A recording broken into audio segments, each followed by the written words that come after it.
authority are you asking that? Judge, if bond is frustrated, or if he's not being, if the purposes of bond are not being met, then the court has an option at its discretion, Judge, to order the defendant held with no bond in this instance. If he's going to be held no bond in 2 other jurisdictions and have this bond here waiting, then the entire purposes of bond are frustrated. So we can actually let you exonerate it. It's allowable under the statute. If you want additional specific instances, we can provide those, Judge. Well, let me ask you this. Your client, Yes. okay, is Miss Veronica Love. Is that correct? Valencia. I'm sorry, Valencia Love. Yes. And she's the surety. She signed the bond slip, correct? Yes. Okay. And did she read the bond slip? Yes. She did. Yes, as far as I understand. All right. If you look at the bond slip, it's clearly stated under notice to person providing bail money other than the defendant. And there's 4 points. Yes. All right? And point 1 is, I understand that the money that I have posted is for the bail for the defendant named in this bond in the above numbered case or cases. Okay? Paragraph 1. Paragraph 2, and this is most important. Paragraph 2.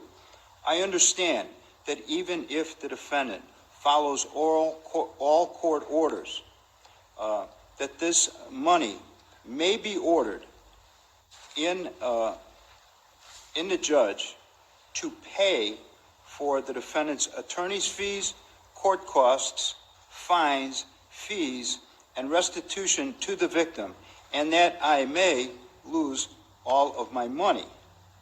That's italicized for emphasis.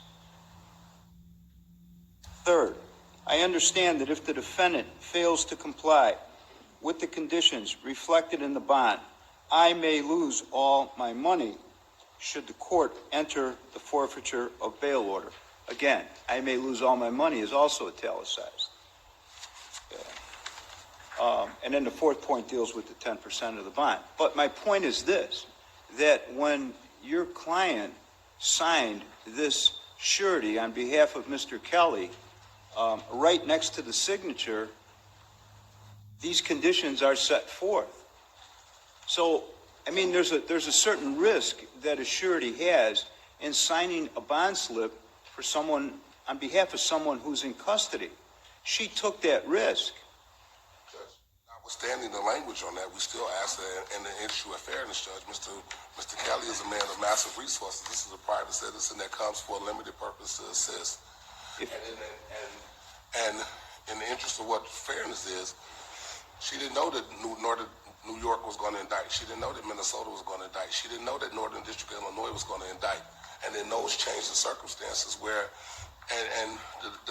as part of paragraph 2, Judge, Mr. Counsel was representing Mr. Kelly prior to the posting of said bond. So that was hard to see how that could anticipate, how he anticipate someone posting bond and using those resources to cover his fees.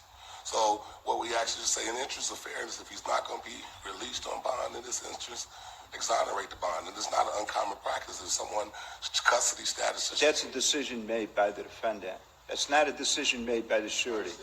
I understand. That's made by the defendant. I understand. Okay? And the money is posted on behalf of the defendant by the surety. I still think sureties, and I can find the statute, I think sureties have a right to say if there's a change of circumstance or he doesn't comply with that, they can raise and say, hey, I'd like to have that money back. I don't think it's... I'd like to see that because I've never run across that. And I think of what that implies. Think of what that implies if what you're saying is true. The implications are is that any person who posts the bond on behalf of another, all right, if they don't like what's going on with the defendant or the particular circumstances, they can come into a court and ask that the bond be exonerated because they feel that things aren't going the way that they thought that they would. That contradicts completely what's in the notice to the surety on the bond slip at the time that Ms. Love signed the bond slip.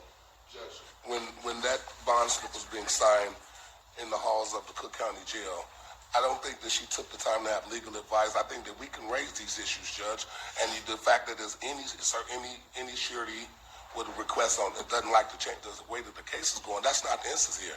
What I'm totally frustrated, and it seems like it's going to be a big grab at it when it wasn't initially agreed upon. So if the court would like additional information, I can present that and we can set it down for additional hearings where the court can be persuaded that. I'm not going to go down that road right now. I'm going to deny your motion.